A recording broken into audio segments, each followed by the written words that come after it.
اور خدا سے محبت کرو. love thy neighbor as thyself اسی کا عکس ہے کہ اپنے پڑوسی سے بھی ایسے ہی محبت کرو جیسے اپنے آپ سے کرتے ہو.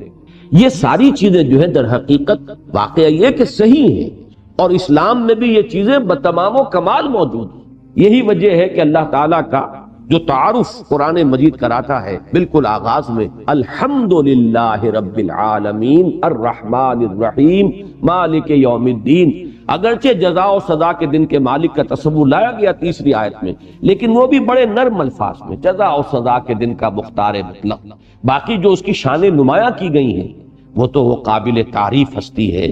جس میں تمام محاسن اور کمالات موجود ہیں، اور وہ تمام جہانوں کی پروردگار ہے، پالنہار ہے، محافظ ہے. وہ رحمان ہے، رحیم ہے. اس کی رحمت ٹھاٹھے مارتے ہوئے سمندر کے مانند بھی ہے، اور ایک مستقل مزاجی کے ساتھ رواں دواں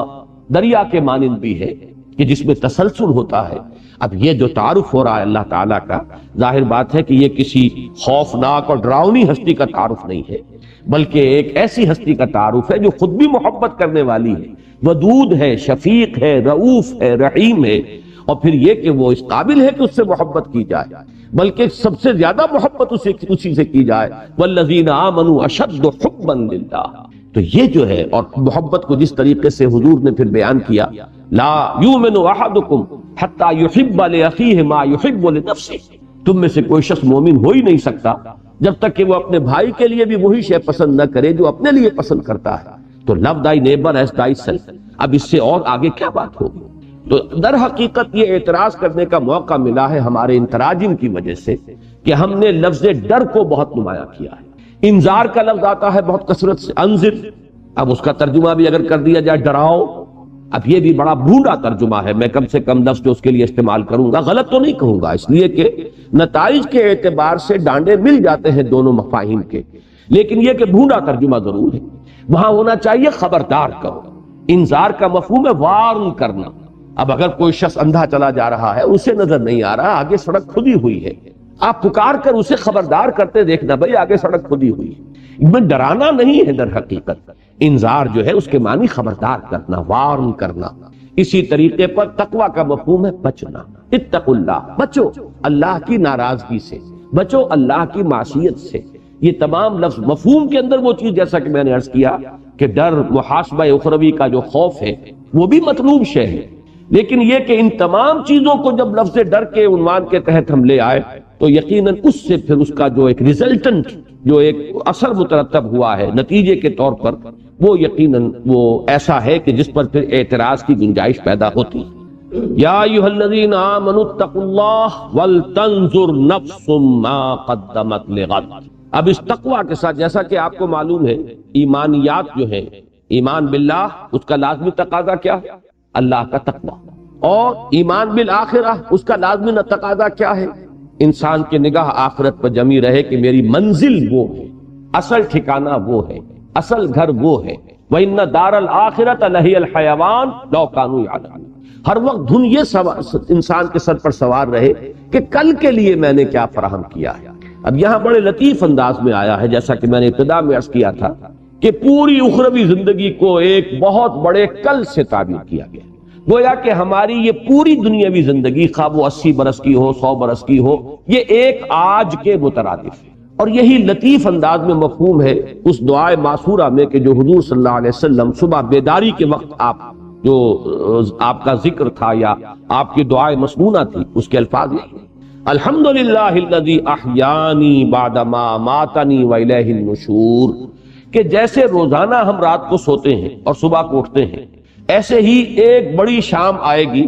وہ شام زندگی ہوگی، اور پھر اس کے بعد ایک صبح آئے گی، اور وہ صبح ہوگی حشر کی، قیامت کی صبح، جس وقت کے ہم اٹھ کھڑے ہوں گے. یہ روزانہ کا ہمارا سونا اور جاگنا در حقیقت ریہرسل ہے اس موت اور بعث بعد الموت کا، کہ اس کے لیے ایک روز ہمارے سامنے نمونہ آ رہا ہے. تو جیسے آج میری زندگی کا ایک دن تھا، ایسے ہی میری کل زندگی ایک دن ہے. اور جیسے کل صبح طلوع ہونے والی ہے ہر شخص کو معلوم ہے، اور ہر شخص کو یہ فکر دامنگیر رہتی ہے کہ کل کے لیے میرے پاس سامان ہے یا نہیں، کھانے پینے کا سامان. اس سے آگے یہ کہ کل سے آگے اگلا ہفتہ بھی ہے، اگلا مہینہ بھی ہے، اگلا سال بھی ہے. انسان جو ہے دور اندیش وہی کہلاتا ہے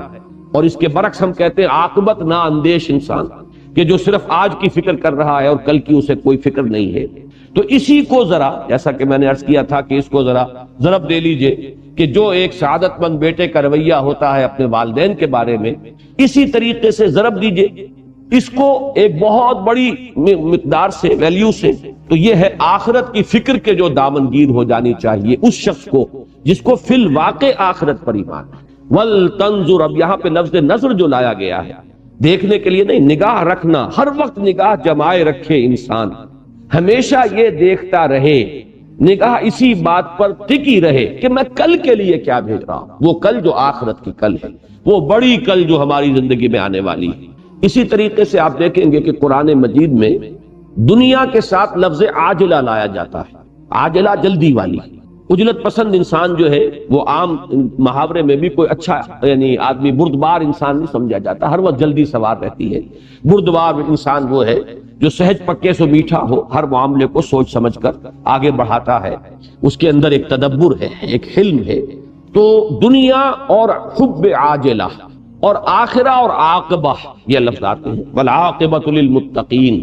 آخرہ دنیا کے مقابلے میں ہے اور عاجلہ اور عاقبہ یہ ایک دوسرے کے مقابلے میں آئیں گے۔ تو یہ در حقیقت وہی کہ جو عام ہمارے محاورے میں بھی آتا ہے کہ وہی شخص دانا سمجھا جاتا ہے جسے کل کی بھی فکر ہو، مستقبل کا بھی خیال ہو، کچھ وہ مستقبل کے لیے پس انداز کر رہا ہو،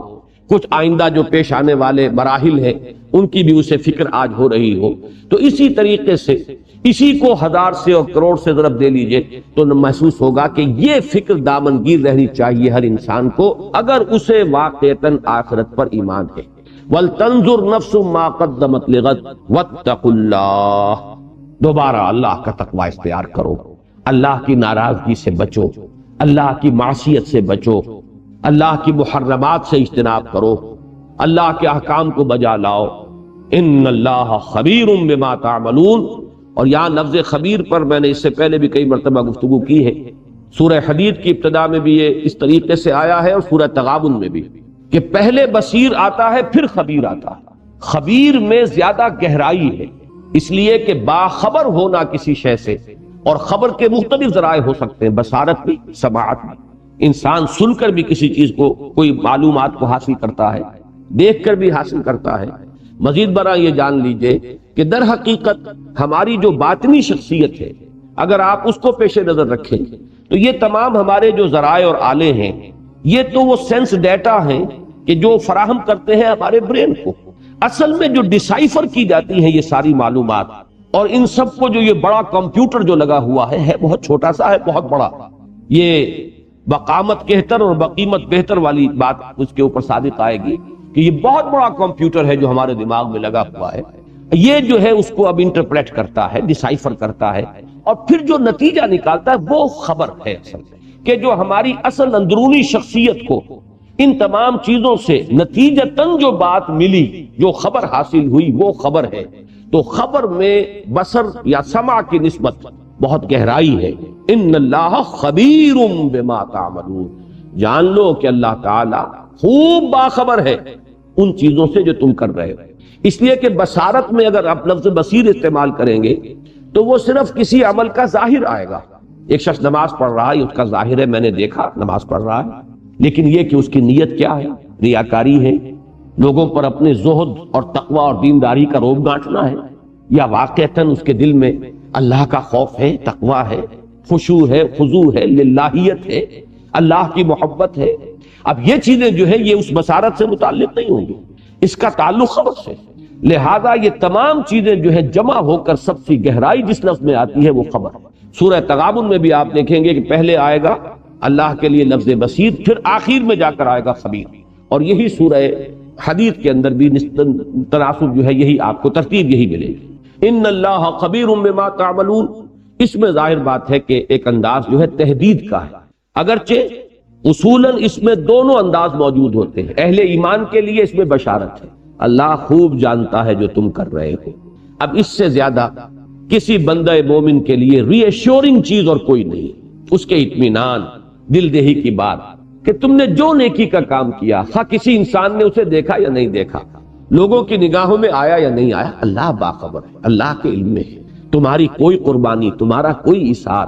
اللہ کے لیے کی گئی تمہاری کوئی محنت، کوئی لمحہ جو تم نے اس کے لیے صرف کیا ہے وہ اللہ کے علم سے باہر نہیں ہے، اللہ جانتا ہے۔ اس میں جیسا کہ میں نے عرض کیا بڑی دلجوئی ہے، بڑی تشفی ہے، بڑی حوصلہ افزائی ہے اہل ایمان کے لیے۔ لیکن اسی میں برعکس جو لوگ ہیں، جو اللہ کے باغی ہیں، جو اللہ کے نافرمان ہیں، ان کے لیے اسی میں دھمکی، اللہ خوب جانتا ہے جو تم کر رہے، تم لوگوں کی نگاہوں سے چھپ سکتے ہو، تم اپنے اوپر لبادے اوڑھ سکتے ہو، تم جھوٹی قسمیں کھا کر جو ہے ان کو اپنے لیے ڈھال بنا سکتے ہو۔ اتخذوا ایمانہم جنۃ فصدوا عن سبیل اللہ، انہوں نے اپنی قسموں کو ڈھال بنا لیا ہے اپنے لیے باسپرس سے بچنے کے لیے، لیکن اللہ باخبر ہے تمہاری اصل حقیقت سے۔ تو یہ دونوں چیزیں اس کے اندر مضمر ہوتی ہیں، لیکن یہاں جیسا کہ میں نے عرض کیا چونکہ اس آیت مبارکہ میں جو سیاق کلام ہے اس کے اعتبار سے ثابت ہو رہا ہے کہ روح سخن منافقین کی طرف ہے، لہذا یہ تنبیہ اور تحدید کا کلمہ ہے۔ ان اللہ خبیر بما تعملون یا ایھا الذین آمنوا اتقوا اللہ ولتنظر نفس ما قدمت لغد واتقوا اللہ ان اللہ خبیر بما تعملون۔ جیسا کہ میں نے عرض کیا تھا کہ تیسری آیت جو ہے وہ بھی اپنے مفہوم کے اعتبار سے بھی بالکل واضح ہے۔ قرآن مجید کا یہ مضمون تو وہ ہے کہ اگرچہ میں اس کو دعوے کے ساتھ تو نہیں کہہ سکتا، لیکن گمان غالب میرا یہ ہے کہ کوئی صفحہ مصحف کا ایسا نہیں ہو سکتا جس میں یہ مضمون نہ آیا۔ آخرت کی کامیابی، جنت والوں کی کامیابی، دوزخ والے جو ہے ان کی ناکامی، ان کا خسران، ان کی تباہی اور بربادی۔ تو یہ تو قرآن مجید کا جو اہم ترین مضامین ہے، توحید اور معاد سب سے اہم مضامین، اور تیسرا اس میں ایڈ کیجئے رسالت اور نبوت، یہی اساسات ہیں اس دین کی۔ لہذا یہ کہ لا یستوی اصحاب النار واصحاب الجنہ اصحاب الجنت هم الفائزون۔ میں نے یہ چاہا کہ پہلے اس آیت کو، چونکہ اس کا ایک بڑا بالکل واضح اور براہ راست ایک ربط بنتا ہے پہلی آیت سے۔ ان سے کہا گیا یا ایھا الذین آمنوا اتقوا اللہ ولتنظر نفس ما قدمت لغد، یہ اس غد کی شرح ہے جو کی جا رہی ہے، وہ جو کل آنے والی ہے، جس کو سورہ تغابن میں کہا گیا ذالک یوم التغابن، اور پھر اس کی شرح کی گئی ومن یؤمن باللہ ویعمل صالحا یکفر عنہ سیئاتہ ویدخلہ جنات تجری من تحتہا الانہار خالدین فیہا ابدا ذالک الفوز العظیم والذین کفروا وکذبوا بآیاتنا اولئک اصحاب النار خالدین فیہا وبئس المصیر۔ اسی طریقے سے اس کی شرح یہاں ہو رہی ہے تیسری آیت میں، لا یستوی اصحاب النار واصحاب الجنہ اصحاب الجنت هم الفائزون۔ وہ جو کل آنے والی ہے، اس کل کے بارے میں جان لو کہ یہ دو حصوں میں نوع انسانی کو تقسیم ہو جانا ہے، اور وہ برابر نہیں ہوں گے، وہ بہت ہی فرق و تفاوت ہوگا ان کے مابین، جو ان کا انجام جس سے کہ انہیں دوچار ہونا ہے اس کے فرق و تفاوت کا تم اندازہ نہیں کر سکتے، ہرگز برابر نہیں ہوں گے۔ جنت والے لا یستوی اصحاب النار واصحاب الجنہ، آگ والے اور جنت والے، جان لو قطعی طور پر، یقینی طور پر، حتمی طور پر کہ اصحاب الجنت هم الفائزون، فوز و فلاح اور کامیابی اور کامرانی وہ اصحاب الجنہ کا نصیب بننے والی ہے، وہی ہوں گے کامیاب۔ میں نے اصل میں ان دونوں آیتوں کو پہلے اس لیے ان کا ترجمہ کر دیا کہ اب جو درمیانی آیت ہے اس کے چونکہ دو مفہوم ہیں، ایک اس کا سرسری مفہوم ہے کہ جو ان دونوں آیتوں کو اگر سامنے رکھیں تو وہ بالکل سیاق و سباق کے اعتبار سے جیسے کہ نگینہ کہیں جڑا ہوا ہو کسی انگوٹھی کے درمیان میں، ایسے ہی ان دو آیتوں کے درمیان یہ نگینہ جڑا ہوا نظر آئے گا۔ اگرچہ اس کا جو وہ گہرا مفہوم ہے اس کے اعتبار سے بحث ہمیں تفصیلاً بعد میں کرنی ہے، لیکن یہاں اس نگینے کے اعتبار سے اسے پہچان لیجئے کہ اس آیت کا اکثر مفسرین نے جو مفہوم لیا ہے وہ یہی ہے جو اب میں بیان کر رہا ہوں، اور وہ کیا ہے؟ وَلَا تَكُونُوا كَالَّذِينَ نَسُوا اللَّهَ فَأَنسَاهُمْ أَنفُسَهُمْ، اور مت ہو جانا ان لوگوں کے مانند جنہوں نے اللہ کو بھلا دیا تو اللہ نے انہیں غافل کر دیا اپنے آپ سے۔ اب یہاں پر اپنے آپ سے غافل کر دینے کا مطلب اکثر و بیشتر مفسرین نے یہ لیا ہے کہ انہیں اپنے حقیقی نفع و نقصان سے بے خبر کر دیا، انہیں یہ احساس نہ رہا کہ اصل کامیابی کون سی ہے اور اصل ناکامی کون سی ہے۔ اپنے اصل نفع و نقصان کو پہچانتے تو تقویٰ کی روش اختیار کرتے۔ اللہ تعالیٰ نے چونکہ انہوں نے اللہ کو نظر انداز کر دیا، اللہ کو بھلا دیا، اللہ سے منہ موڑ لیا، اللہ سے پیٹھ موڑ لی، لہذا اللہ نے انہیں اپنے اصل نفع نقصان سے، اپنے اصل خیر و شر سے، اپنے اصل فائدے اور نقصان سے انہیں بے خبر کر دیا، ان کی نگاہ وہاں سے ہٹ گئی، اس لیے کہ اصل نفع تو اس میں تھا اللہ کے احکام پر عمل کرتے اور جنت والوں میں سے بنتے، اور اصل نقصان یہ ہے کہ اللہ کی نافرمانی کی ہے، معصیت کی زندگی بسر کی ہے، اور انہوں نے اپنے آپ کو اصحاب الجحیم میں سے بنا لیا ہے۔ لہذا اس اصل اپنے نفع و نقصان سے بے خبر ہو جانا گویا کہ وہ مراد ہے فَأَنْسَاهُمْ أَنفُسَهُمْ، اللہ نے انہیں اپنے آپ سے غافل کر دیا، یعنی اپنے بھلے برے کی جو پہچان تھی، حقیقی بھلے اور برے کی پہچان، وہ ان سے سلب کر لی۔ اور اس میں امام راضی نے ایک مفہوم اور بھی لیا ہے کہ اس سے مراد ہے میدان حشر میں جو بڑے شدائد ہوں گے اور مصائب ہوں گے، وہ دن ایسا ہے جس کے بارے میں کہا گیا سورہ مزمل میں یوم یجعل الولدان شیبا، وہ دن کے جو بچوں کو بوڑھا کر دے، اس کا جو ہولناک انداز ہے، اس کے جو شدائد ہوں گے اس کے اعتبار سے، جیسے کہ سورہ حج کی پہلی آیت میں فرمایا یا ایھا الناس اتقوا ربکم ان زلزلۃ الساعۃ شیء عظیم یوم ترونها تذهل كل مرضعۃ عما ارضعت وتضع كل ذات حمل حملها وترى الناس سکارى وما هم بسکارى ولكن عذاب الله شدید۔ اے لوگو، اے انسانو، اللہ کا تقوی اختیار کرو، وہ جو قیامت کی گھڑی آنے والی ہے، ساعہ، جبکہ زلزلہ آئے گا، وہ زلزلہ جو قیامت کا ہے وہ بہت شدید ہے، شیء عظیم،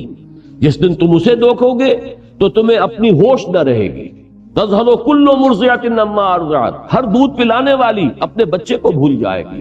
اور لوگوں حمل والیوں کے حمل گر جائیں گے، اس کی دہشت ناکی کا یہ عالم ہوگا۔ تو بعض حضرات نے اس مفہوم کو بھی اسی معنی میں لیا ہے کہ وہ میدان حشر ایسا ہوگا جسے ہم محاورے میں کہتے ہیں کہ لوگوں کو اپنے تن کا ہوش نہ رہے۔ یہ جو فَأَنْسَاهُمْ أَنفُسَهُمْ، لوگ اپنے تن سے غافل ہو جائیں گے، انہیں اپنے تن کا ہوش نہ رہے گا، یہ مراد ہے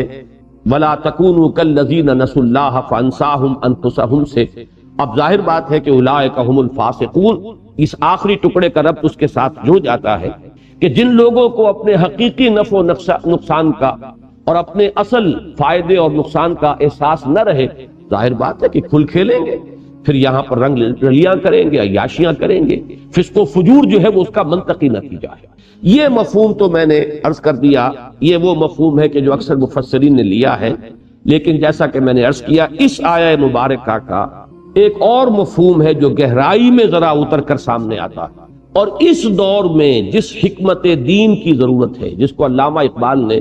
reconstruction of religious thought in Islam, Islam میں فکر الہیات کی اور اسلامی فکر کی ایک تشکیل جدید جو اس دور میں انسان کی ضرورت ہے، اس کے اعتبار سے اس آیہ مبارکہ کا بڑا اہم مقام ہے، اور اس کے لیے ذرا ہمیں اس پر گہرائی میں اتر کر غور کرنا، اس لیے کہ یہاں اب الفاظ پر اس سیاق و سباق سے بھی ذرا نگاہ ہٹا لیجئے، اور جو مفہوم میں نے بیان کیا ہے ذرا اس کو بھی تھوڑی دیر کے لیے ذہن سے نکال دیجئے۔ وَلَا تَكُونُوا كَالَّذِينَ، اب الفاظ پر توجہ کیجئے، پوری اسی آیہ مبارکہ کے الفاظ پر، وَلَا تَكُونُوا كَالَّذِينَ نَسُوا اللَّهَ فَأَنْسَاهُمْ أَنفُسَهُمْ، نہ ہو جانا ان لوگوں کے مانند جنہوں نے بھلا دیا اللہ کو، تو اللہ نے بھلا دیا انہیں اپنا آپ۔ اب یہاں پر لفظ انفسہم جو ہے یہ اصل میں کانٹے کا لفظ ہے، اہم ترین لفظ ہے، یہ بنیادی لفظ ہے کہ اس پر توجہ کریں گے تو پھر اس کی گہرائیوں میں انسان جو ہے وہ جھانک سکے گا۔ نفس کسے کہتے ہیں؟ میں آج جائزہ لے رہا تھا، 301 مرتبہ یہ لفظ قرآن مجید میں آیا ہے، اور اتنے مختلف اس کے مفاہیم ہیں، اتنے مختلف معنی میں استعمال ہوا ہے، جن میں سے 4 تو میں یہیں آپ کو اس وقت گنواؤں گا، اور سب سے اہم جو اس کا استعمال ہوا ہے، جس کے لیے کہ بڑی تعویل کی ضرورت ہے، وہ خود اللہ کے لیے اس لفظ کا اطلاق ہوا ہے، چنانچہ 2 جگہ فرمایا گیا ہے سورہ آل عمران میں وَيُحَذِّرُكُمُ اللَّهُ نَفْسَهُ، ایک جگہ وَإِلَيْهِ الْمَصِيرُ، یہ آیت نمبر 28، وَيُحَذِّرُكُمُ اللَّهُ نَفْسَهُ وَإِلَيْهِ الْمَصِيرُ، اللہ تعالیٰ تمہیں ڈراتا ہے، خبردار کرتا ہے اپنے آپ سے۔ اللہ کے لیے لفظ نفس آ رہا ہے، اللہ اپنے سے ڈرا رہا ہے، اپنی پکڑ سے، اپنی سزا سے، اپنی عقوبت سے، اور اسی کی طرف لوٹنا ہے۔ آیت نمبر 28 سورہ آل عمران۔ اسی سورہ مبارکہ کی ایک ہی آیت کے بعد آیت نمبر 30 ہے وَيُحَذِّرُكُمُ اللَّهُ نَفْسَهُ وَاللَّهُ رَءُوفٌ بِالْعِبَادِ، اللہ تعالیٰ تمہیں ڈرا رہا ہے اپنے سے، یہاں نفسہو کا لفظ جو آ رہا ہے اللہ کی ذات کے لیے آ رہا ہے۔ اسی طریقے سے 2 مرتبہ یہ لفظ آیا ہے ذات باری تعالیٰ پر اطلاق کے ساتھ سورہ انعام میں۔ آیت نمبر 12 میں فرمایا کتب علی نفسہ الرحمہ، اللہ نے اپنے اوپر رحمت کو لازم کر دیا۔ اب یہاں نفس کا لفظ اللہ کی ذات کے لیے آ رہا ہے، اور دوسری جگہ آیت کی یہ سورہ انعام کی آیت نمبر 54 ہے کتب ربکم علی نفسہ الرحمہ، تمہارے رب نے اپنے اوپر رحمت کو لازم کر دیا۔ ظاہر بات ہے کہ اس لفظ سے یہاں پر اب اللہ تعالیٰ کی ذات تو نہ تو اس کا کوئی تجزیہ ہو سکتا ہے، نہ اس کے اجزاء ہیں، نہ اس کے لیے نفس کا اس معنی میں ہم کوئی تصور کر سکتے ہیں جیسے ہم اپنے نفس کے لیے لفظ کا اطلاق کرتے ہیں۔ پھر یہ کہ نفس جو ہے جان کے معنی میں اگر آئے تو اس کے لیے بھی اللہ تعالیٰ کے لیے یہ لفظ اس معنی میں مستعمل نہیں۔ تو معلوم یہ ہوا کہ ایک مفہوم اس لفظ کا ہے ذات، کوئی ہستی، بس اجمالاً اس کی ذات کے لیے اس لفظ کا اطلاق ہو رہا ہے۔ دوسرا لفظ، اس لفظ کے دوسرا مفہوم جو بہت کثرت سے آیا ہے قرآن مجید میں، وہ ہے جان، اس لیے کہ فرمایا گیا کہ جب فرشتے جان نکالیں گے تو اس کے لیے الفاظ آئے اخرجوا انفسکم، نکالو اپنی جان۔ اب ظاہر بات ہے کہ جسم میں سے جان کھینچی جاتی ہے، فرشتہ جو ہے کھینچتا ہے، نزع کے معنی کھینچنا، تو یہ جو حالت نزع طاری ہوتی ہے تو جب فرشتہ کہتا ہے اخرجوا انفسکم، نکالو اپنی جانیں، تو یہاں اس سے مراد کیا ہے؟ جان ہے۔ اب یہاں جسم رہ گیا، یہیں پر جسد بے جان رہ گیا ہے، فرشتہ جس چیز کو لے کر گیا ہے وہ اس کی جان ہے۔ تیسرا اطلاق اس کا اور بھی لطیف ہے، اب اس کو اب نہیں کہہ سکتے کہ اس کو شعور کے لفظ سے تعبیر کریں، اس لیے کہ سورہ زمر میں فرمایا گیا کہ اللہ یتوفی الانفس حین موتہا واللتی لم تمت فی منامہا، اللہ تعالیٰ قبض کر لیتا ہے نفس کو موت کے وقت، اور جب موت کا وقت نہیں آیا ہوتا تو نیند کے وقت۔ اب نیند کے وقت ظاہر بات ہے کہ جان جسم سے نہیں نکلتی، جان تو موجود ہے، آدمی سو رہا ہے، کوئی حیوان سو رہا ہے تو بے جان نہیں ہے، مردہ نہیں ہے، جان اس میں ہے۔ یہاں اس لفظ جو آیا ہے دوسری مرتبہ واللتی لم تمت فی منامہا، تو یہ جو حالت نیند میں جو چیز سلب کی گئی ہے، جو چیز کھینچ لی گئی ہے، جس چیز کو اللہ نے اپنے قبضے میں لے لیا، وہ انسان کا شعور ہے۔ تو شعور کے لیے بھی اس لفظ نفس کا اطلاق ہے۔ اور چوتھا اس کا جو سب سے زیادہ کثیر الاستعمال لفظ ہے وہ انسان کا وجود کلی، اس میں اس کی روح بھی آ گئی، اس کی جان بھی آ گئی، اس کا وجود بھی آ گیا، اس کا نفس امارہ بھی آ گیا، اس کے اندر اس کا ضمیر بھی آ گیا، اس کے قلب میں جو کچھ ودیت شدہ فیکلٹیز ہیں، لطائف ہیں، وہ بھی آ گئے۔ تو بحثیت مجموعی پورے انسان پر، اس کی حقیقت پر اس لفظ کا اطلاق ہو رہا ہے۔ تو یہ میں نے 4 استعمالات آپ کے سامنے رکھے، جن میں اہم ترین ہے خود اللہ کی ذات پر اس لفظ کا استعمال۔ ان چاروں کو ذہن میں جب رکھیے گا تو نفس کا مفہوم آئے گا۔ ایک اور لفظ بھی اس کے بارے میں نوٹ کر لیں کہ نفس کے ساتھ ہی ایک لفظ نفس آتا ہے، فے کے زبر کے ساتھ، اور یہ عجیب بات ہے، جیسے روح اور ریح حروف اصلی ایک ہی، ریح ہوا اور روح، اس روح کے بارے میں تو بڑی طویل بحثیں جو ہے ہم مختلف اوقات میں کرتے رہے ہیں، اور مسجد میں جمعے کے خطابات میں ان دنوں یہی مضمون جو ہے 3-4 جمعوں سے زیر بحث چلا آ رہا ہے۔ روح اور ریح میں جو تعلق ہے وہی نفس اور نفس میں ہے۔ نفس اس سانس کو کہتے ہیں جو آتا ہے اور جاتا ہے، ہوا اندر داخل ہوتی ہے پھیپڑوں میں اور پھر باہر نکلتی ہے، نفس ہے۔ نفس کی جمع انفاس آتا ہے، جو صوفیہ کے ہاں پاس انفاس کا لفظ استعمال ہوتا ہے کہ ہر سانس کے ساتھ اللہ کا ذکر جو ہے انسان اس کی عادت ڈالے کہ کوئی سانس بھی غفلت میں نہ نکلے۔ جیسے کہ وہ شیخ سعدی نے بڑا خوبصورت انداز اختیار کیا ہے کہ ہر سانس جب انسان کے اندر جاتا ہے موجب تقویت ہوتا ہے، جب باہر نکلتا ہے تو صفائی کا ذریعہ بنتا ہے، پس بر ہر نفس 2 شکر واجب ہے۔ پس ثابت ہوا کہ ہر سانس پر 2 مرتبہ شکر کرنا واجب ہے، کہ ایک مرتبہ سانس اندر گیا، آکسیجن اندر گئی اور وہ آپ کے لیے انرجی کا ذریعہ بنی، آپ کی قوت کا ذریعہ بنی، اور دوسری مرتبہ وہ کاربن ڈائی آکسائڈ اور کچھ چیزیں لے کر باہر آ گئی تو وہ تنقیہ اور جسم کی صفائی کا ذریعہ بنی۔ بس بر ہر نفس 2 شکر واجب ہے۔ تو نفس اور نفس اور روح اور ریح حروف اصلی ایک ہی ہیں، جو تعلق ان میں ہے وہی ان کے مابین بھی موجود ہے۔ اب یہ نفس جو ہے اس تمام استعمالات کو سامنے رکھیے تو اس سے مراد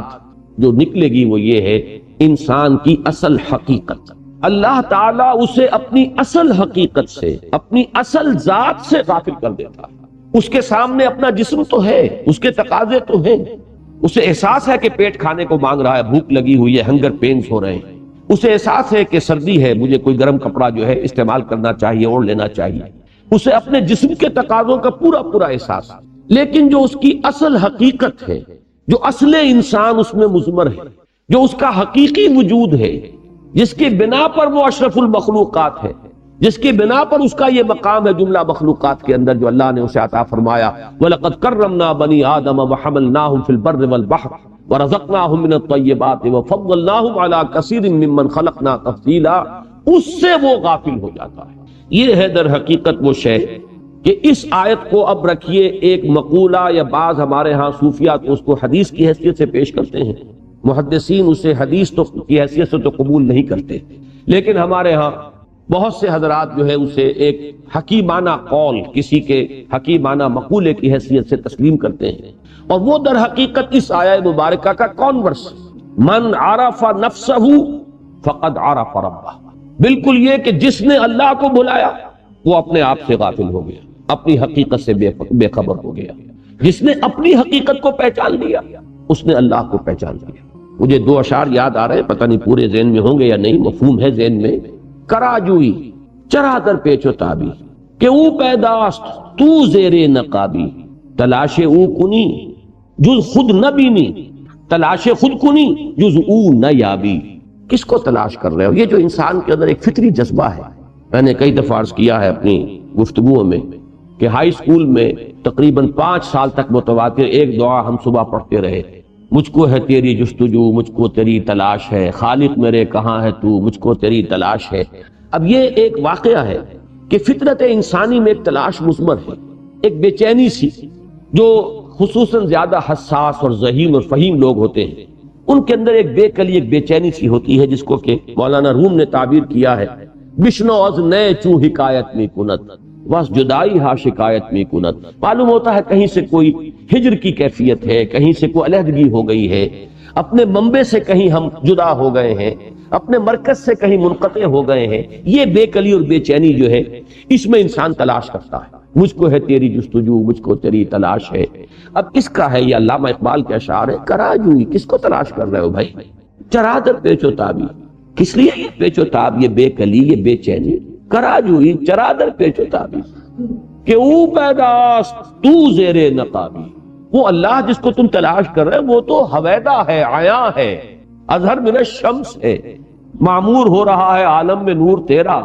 از ماہتاب ماہی سب ہے ظہور تیرا،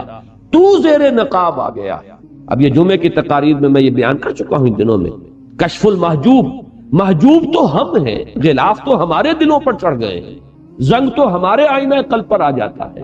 رخ تو ہم نے موڑا ہوا ہے اللہ کی طرف سے، ہم اس کی طرف روح نہیں کر رہے، اپنا رخ نہیں کر رہے، ہم تو مائل بکرم ہے کوئی سائل ہی نہیں، راہ دکھلائیں کسے رہنمے منزل ہی نہیں۔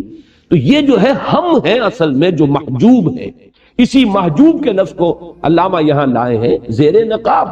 زیر نقاب تم ہو کہ او پیداست، وہ تو ذرے ذرے سے حویدہ ہے۔ ان فی خلق السماوات والارض واختلاف اللیل والنہار والفلک التی تجری فی البحر بما ينفع الناس وما انزل اللہ من السماء من ماء فاحیا به الارض بعد موتها وبث فیها من کل دابۃ وتصریف الرياح والسحاب المسخر بین السماء والارض لآیات لقوم یعقلون۔ ایک ایک ذرے میں اس کی نشانی موجود ہے۔ کرا جوئی چرا در پیچ و تابی کہ او پیداست تو زیر نقابی،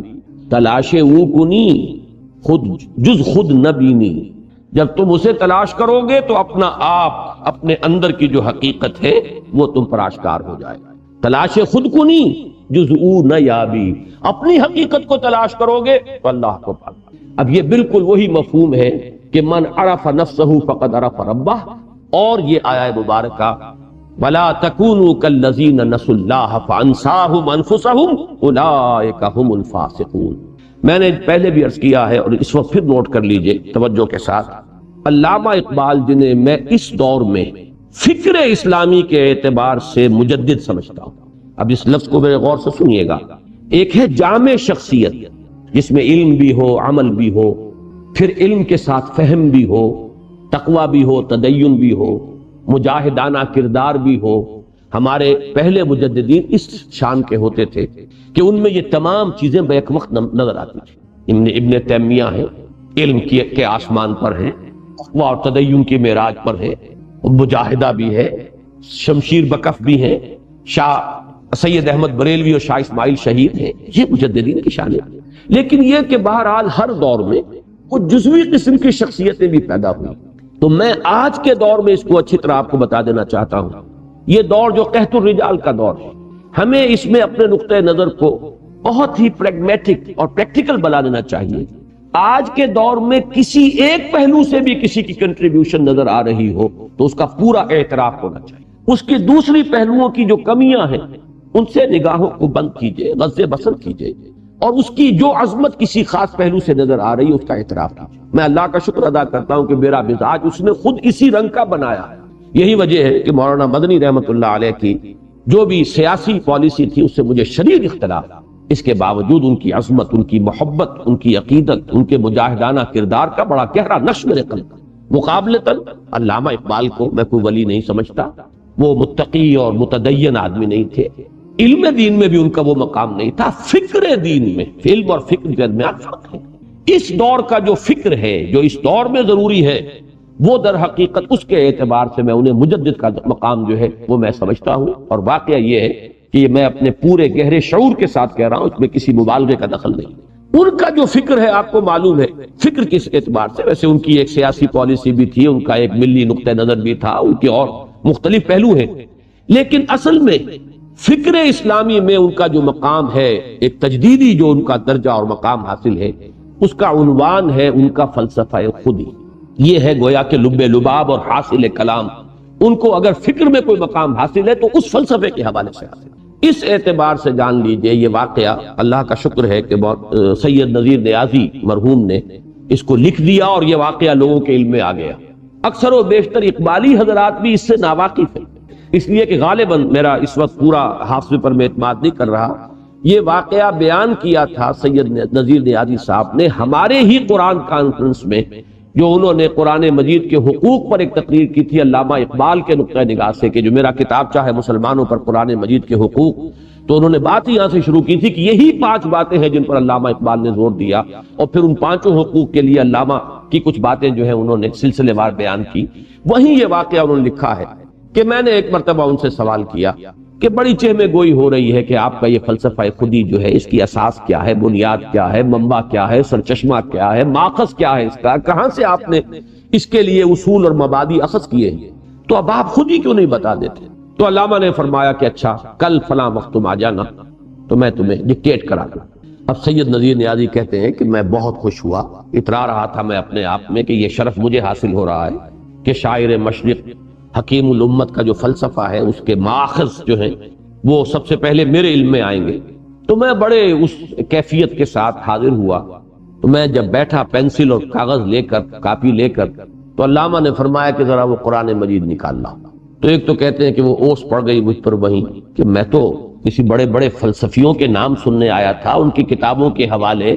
میں وہ نوٹ کرنے کے لیے بیٹھا ہوں، یہ قرآن مجید۔ اور کہا سورہ حشر نکالو اور یہ آیت وَلَا تَكُونُوا كَالَّذِينَ نَسُوا اللَّهَ فَأَنسَاهُمْ أَنفُسَهُمْ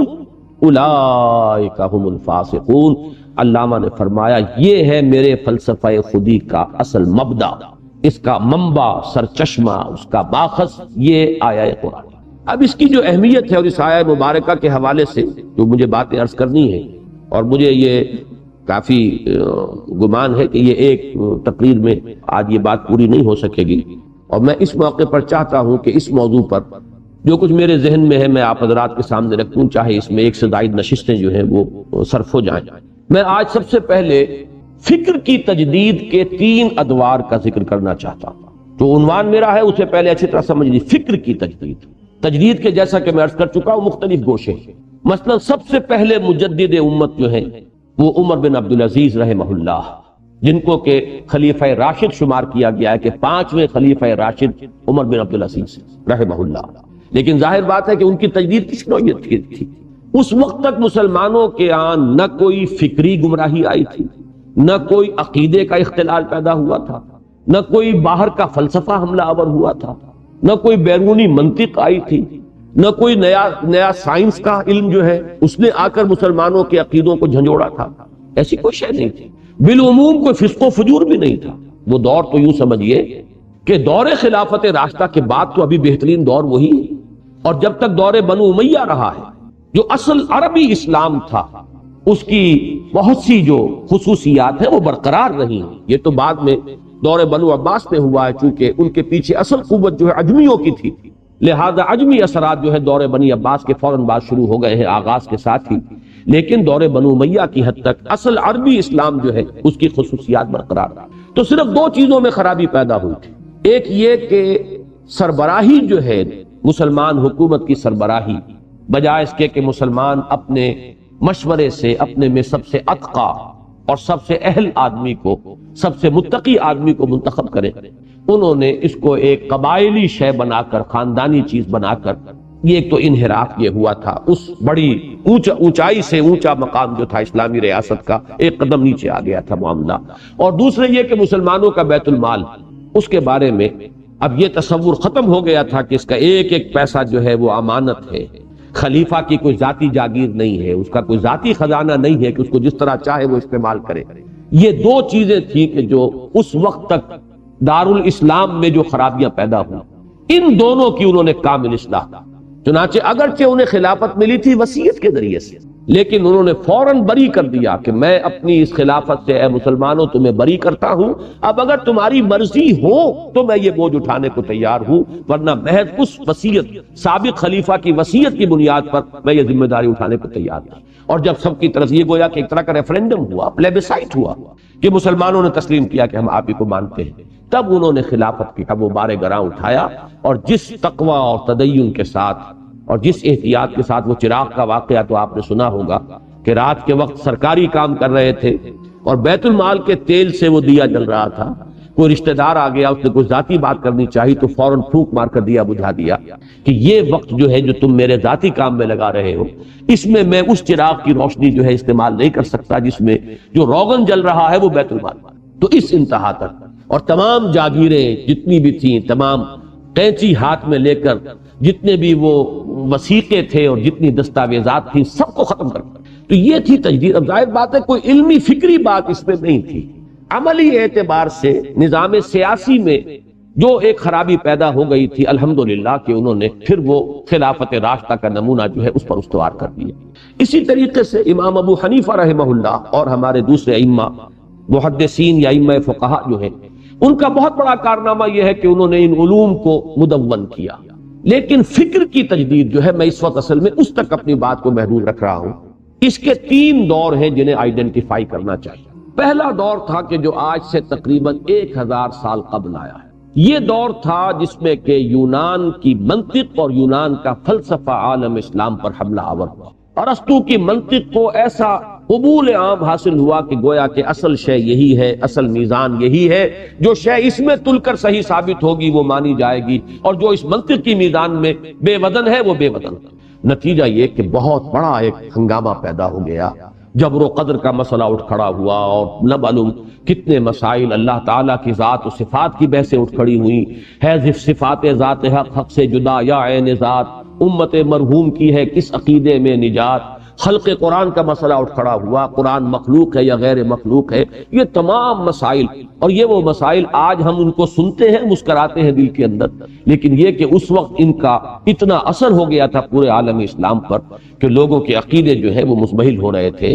انسان مجبور محض ہے یا وہ اپنے اعمال پر پوری قدرت رکھتا ہے۔ اب یہ جبر و قدر کا مسئلہ، یہ تمام مسائل ایسے تھے کہ جس کی وجہ سے وہ منطق اور فلسفہ جو آیا، اور اسی میں پھر تعویلات شروع ہوئی، وہی کی حقیقت کیا ہے، ابن سینا، فارابی، کندی، انہوں نے نئے نئے نظریے اور تخلیق کے نئے نئے نظریے، یہ سارا جو آیا ہے وبال، یہ عالم اسلام پر اور ایمان کے بنیادی عقائد کے لیے ایک بہت بڑا چیلنج تھا۔ اس فتنے کا مقابلہ کرنے کے لیے اللہ تعالیٰ نے اس وقت دو عظیم شخصیتوں کو کھڑا کیا، ایک امام غزالی رحمہ اللہ جنہوں نے تحافت الفلاسفہ کتاب لکھ کر اس فلسفے کی جڑیں کاٹی، اور دوسرے امام ابن تیمیہ رحمہ اللہ جنہوں نے الرد علی المنطقیین، یہ کتاب مارکۃ الآراء، منطق سے منطق کی نفی کر دی کہ تمہاری منطق جو ہے یہ ویلڈ نہیں ہے،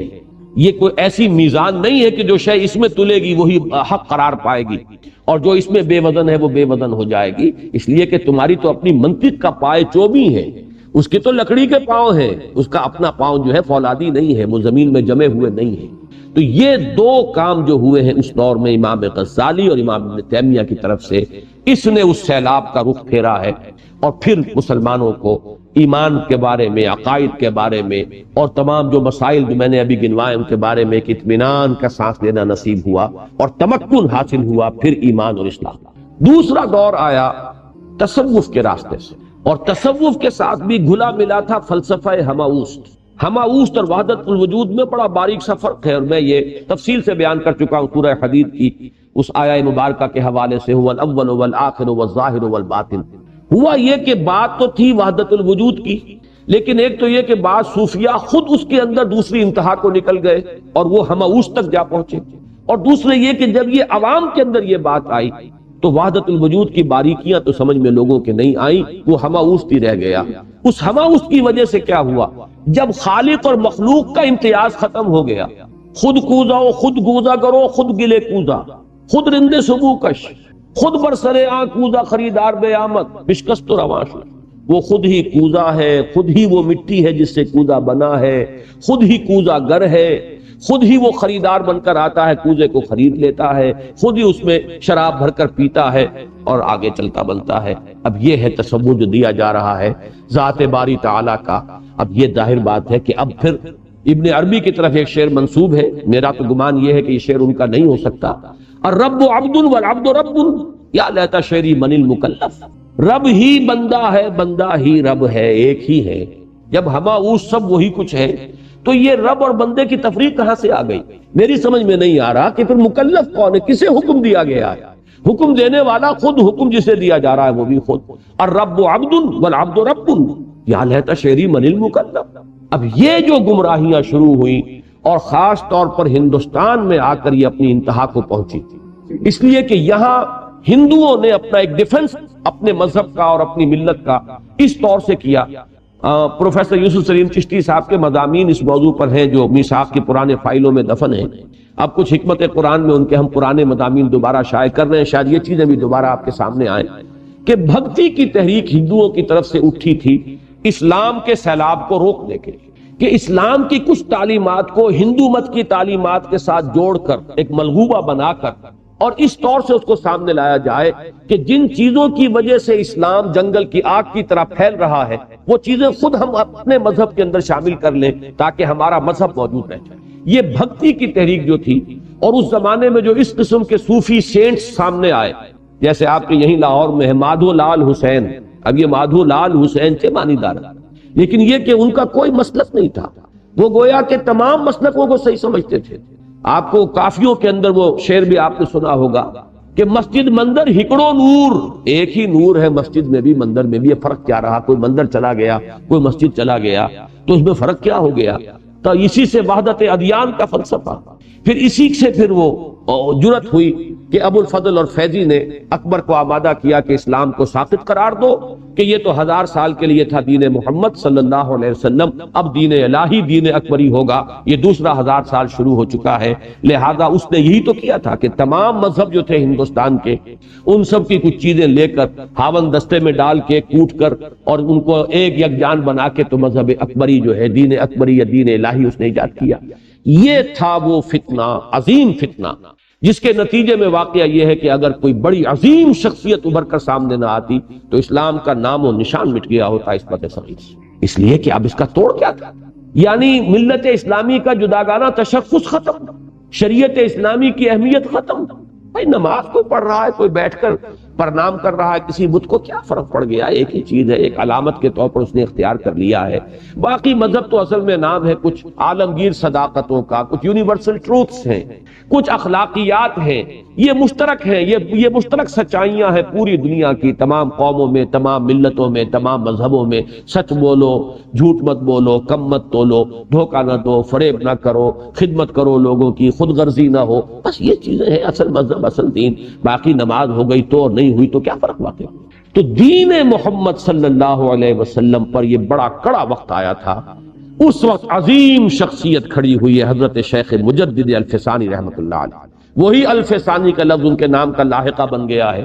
جس کو اصل میں استعمال کیا تھا اکبر کے دین مذہبی کے لیے، کہ الف کہتے ہیں ہزار کو، 1000 سال ختم ہو چکا، وہ الف اول تھا، وہ تھا دین محمد کا صلی اللہ علیہ وسلم، اور اب الف ثانی ہے، یہ دوسرا ہزار شروع ہو گیا ہے، 11ویں صدی ہجری کا آغاز ہو گیا ہے، تو دوسرا 1000 سال جو اس کے لیے دین اکبری ہے، دین الہی ہے، وہی الف ثانی کا لفظ جو ہے ان کے نام کا لائقہ بن گیا، مجدد الف ثانی رحمہ اللہ۔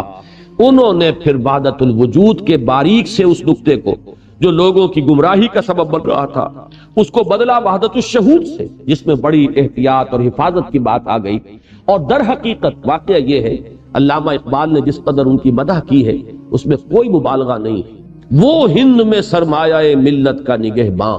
اللہ نے بر وقت کیا جس کو خبردار۔ واقعہ یہ ہے کہ ملت کا جداگانہ تشخص ختم ہو جاتا، اور جو لوگ کہتے ہیں کہ تحریک پاکستان کی بنیاد اس وقت پڑی، صحیح کہتے ہیں بالکل، اس لیے کہ ظاہر بات ہے مسلمانوں کا جداگانہ تشخص ہو تو پاکستان کا کوئی سوال پیدا ہو، اگر مسلمانوں کا تشخص ہی ختم ہو جائے، ملت اسلامی جو ہے اس کا کوئی جداگانہ آئیڈینٹی ہی باقی نہ رہے،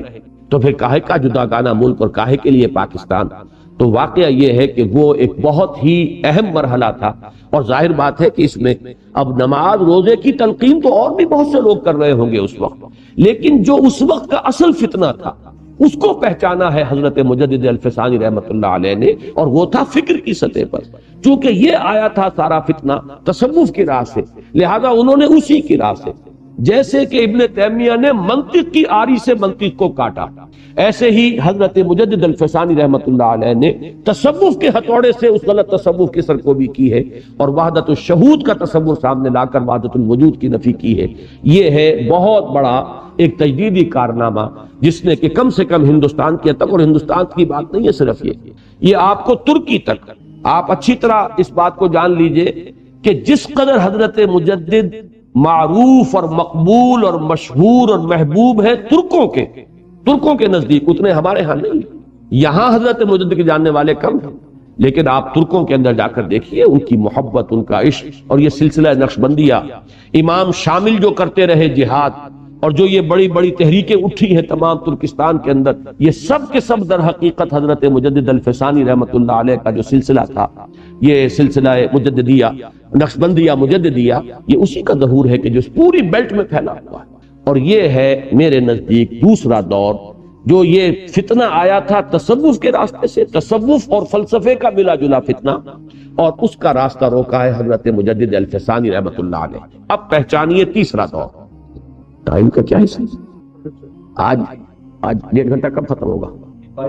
8 بجے ختم۔ تیسرا دور آیا ہے تقریباً آج سے 100 سال قبل۔ یہ دور اب آیا ہے فزیکل سائنسز کے حوالے سے۔ یہ تیسری چیز، تیسرا ٹرم ہے، اس کو سمجھ لیجیے۔ پہلا حملہ تھا منطق اور فلسفہ، فلسفہ جس کی بنیاد منطق پر تھی، ارسطو کا فلسفہ اور اس کے بنیاد پر قائم ہونے والا فلسفہ، اور یا افلاطونی نظریہ۔ دوسرا دور آیا تصوف کے راستے سے، تیسرا دور آیا ہے فزیکل سائنسز کے حوالے سے،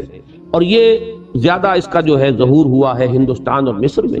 اس لیے کہ یہی 2 ملک ایسے تھے کہ جن میں تعلیم کا معاملہ، انگریزوں کی بالادستی اور اس کے نظام کے تحت انگریزی تمدن اور تہذیب اور تعلیم کا رواج ہوا ہے۔ باقی اکثر و بیشتر جگہوں پر بالواسطہ طور پر مغربی اقوام جو ہے قابض رہی ہیں، انہوں نے صرف قبضہ ہی جمایا ہے، اس طرح کا انہوں نے تمدن کے اندر اس کے رگو پے میں سرایت کرنے کی کوشش نہیں کی ہے، جیسی کہ کلچرل ریولوشن یہاں وہ لائے ہیں کہ will you be governed by sword or by pen۔ جب یہ قلم کی حکومت کا دور شروع ہوا ہے، اس کے بعد سے یہ فتنہ یہاں پیدا ہوا۔ اب اس فتنے کے 2 حصے تھے۔ انگریز آیا ایک غالب قوت کی حیثیت سے، اور غالب قوت جو ہے اس کا ایک رعب پہلے ہی محکومت کے اوپر تو خود بخود پیدا ہو جاتا۔ ان کے ساتھ تہذیب آئی، ایک آیا، لہذا لوگوں نے اس کی نقالی بھی شروع کی۔ لیکن ان سب سے زیادہ خطرناک معاملہ یہ تھا کہ جو سائنس آئی، جو نئی ابھی ابھری تھی، نیوٹن کی فزکس، اور پھر اس کے بعد جو ڈارون کا فلسفہ ارتقاء، یہ 2 وہ خوفناک چیزیں ہیں کہ جنہوں نے اسلام کی اعتقادی بنیادوں پر حملہ کیا۔ نیوٹن کی فزکس کا معاملہ جو تھا، اس کی بنیاد کیا تھی کہ اصل شے ہے، اس کائنات کی بنیاد مادی ہے، میٹیریلزم۔ اس میٹیریلسٹک ویو جو ہے یونیورس کا، اس کے اعتبار سے اب ساری نفی ہو گئی ذات باری تعالیٰ کی بھی، بس مادہ ہی مادہ ہے، مادے کے اوصاف ہیں، مادے کی پراپرٹیز ہیں، کیمیکل فزیکل ریئیکشنز ہیں، انہی کے ذریعے سے یہ آپ سے آپ معاملہ چل رہا ہے، یہ چیز جو ہے، اور مادے کا مستقل بذات ہونا، انڈسٹرکٹیبلٹی آف میٹر، یہ تو ہلاک ہو ہی نہیں سکتا، یہ قائم ہے، جیسے ذات باری تعالیٰ ہے کہ وہ ہمیشہ کے لیے قائم و دائم ہے، ایسے ہی مادہ ہے۔ تمام جو صفات ہیں اللہ کی، وہ اس دور میں مادے کو ایٹریبیوٹ کر دی گئی تھی کہ یہ تمام صفات مادے کے اندر موجود ہیں۔ لیکن یہ جو مادیت ہمارے ہاں آئی، اللہ کے فضل و کرم سے یہ تو بڑی شارٹ لیوڈ رہی۔ اس کی وجہ یہ ہوئی کہ بہت جلد ایک تو نظریہ اضافت آ گیا آئنسٹائن کا، اس نے وہ سائنس کی حتمیت اور قطعیت جو ہے اس کو ختم کر کے رکھ دی۔ جس طرح یہ سمجھا جاتا تھا کہ سائنس کا کوئی اصول جو ہے وہ کبھی غلط ثابت ہو ہی نہیں سکتا، لاز آف موشن جو ہے نیوٹن کے، وہ تو بالکل ہمیشہ ہمیش کے لیے ایک ایسی صداقت ہے کہ جس کے اندر کہیں کوئی تبدیلی آ نہیں سکتی۔ وہ تمام چیزیں جو ہے نظریہ اضافت نے آ کر ان کو ڈھیلا کر دیا، بلکہ واقعہ یہ ہے کہ سائنس کو تصور بنا کر رکھ دیا۔ اب کوئی شے حتمی نہیں، کوئی شے یقینی نہیں، ہر چیز اعتباری ہے، ہر چیز ریلیٹیو ہے۔ اور نمبر دو یہ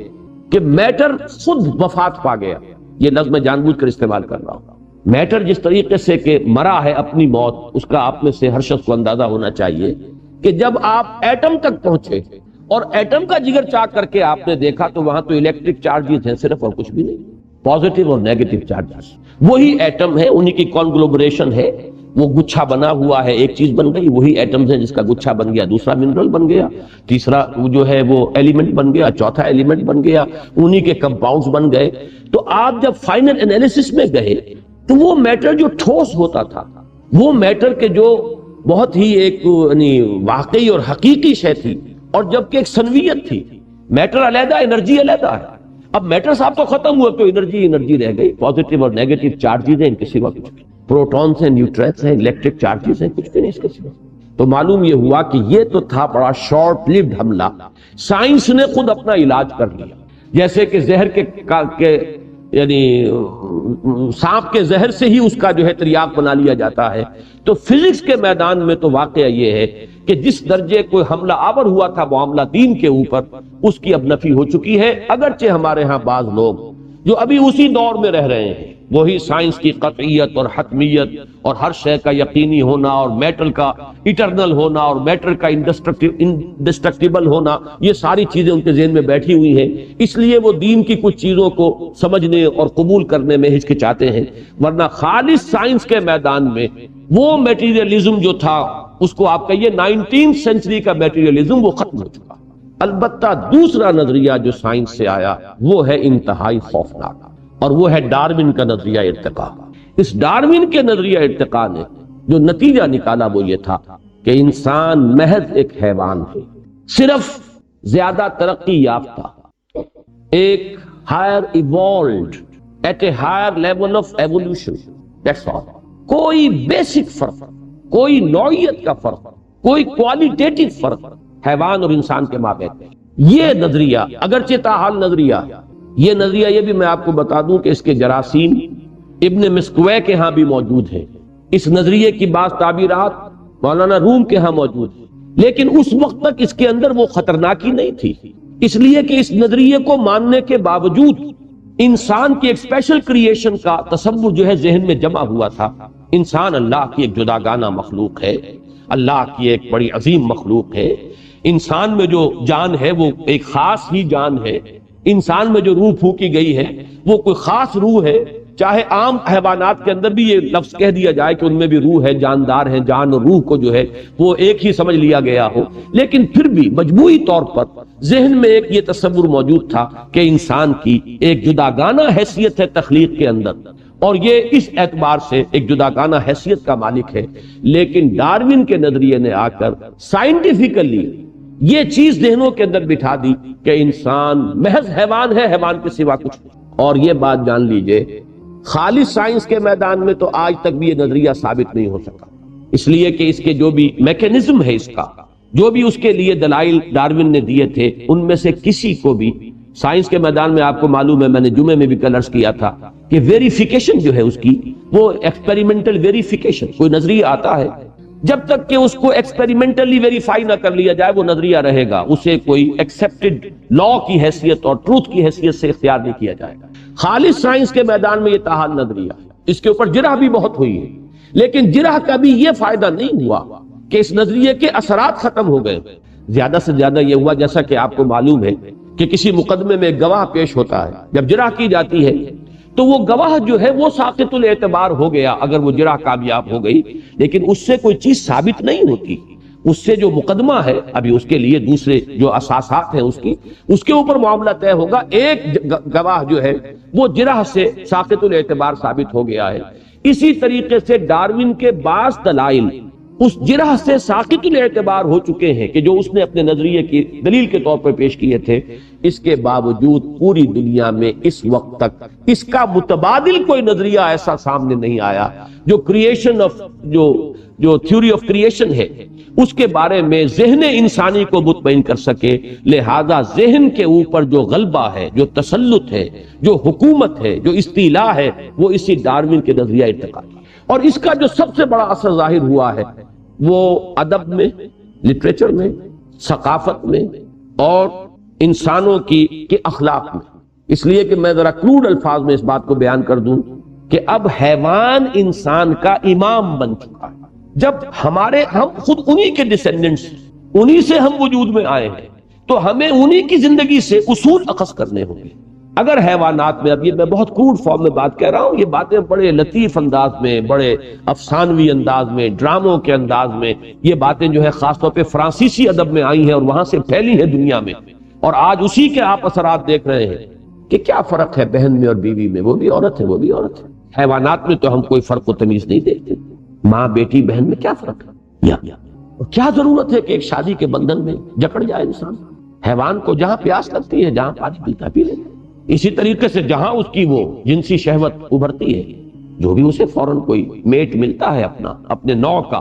وہ اس سے اپنی ضرورت پوری کر لے۔ ہم نے خامخواہ اپنے اوپر یہ سماج کی پابندیاں اور یہ سماج کے بندھن، ہمارے ہاں بھی جو ترقی پسند ادب جو چلا تھا اب تو وہ مر چکا ہے اپنی موت، لیکن یہ کہ اس میں سماج کا لفظ گالی بن گیا۔ یہ سماجی بندھن اور سماجی پابندیاں اور سماج کے حدود اور سماج کے قیود، یہ ہم نے خامخواہ اپنے اوپر جو ہے پابندیاں عائد کر لی ہیں، خامخواہ اپنی زندگی اجیرن کر لی ہے۔ یہ تمام چیزیں آرٹیفیشل ہیں، ان کی کوئی بنیاد نہیں ہے، اس لیے کہ جب ہم حیوان ہیں، حیوانوں میں سے ابھرے ہیں۔ اسی طرح اسی کا منطقی نتیجہ یہ ہے کہ حیوان ننگے رہتے ہیں، انہیں کوئی اپنے ننگ کا احساس نہیں۔ یہ نیوڈزم جو ہے ایک فلسفے کی حیثیت سے اس کے کلبز بن گئے۔ کیوں بن گئے؟ آدمی سوچے کہ یہ کیسے انسان کی مت ماری گئی ہے، کیسے انسان کے اندر سے یہ فطری حیا نکل گئی، کیسے اس کی جو یعنی صدیوں سے جو چلی آ رہی ہے، ہزارہا برس سے جو اس کی عادات پختہ تھی، وہ اس طرح کیسے اتر گئی۔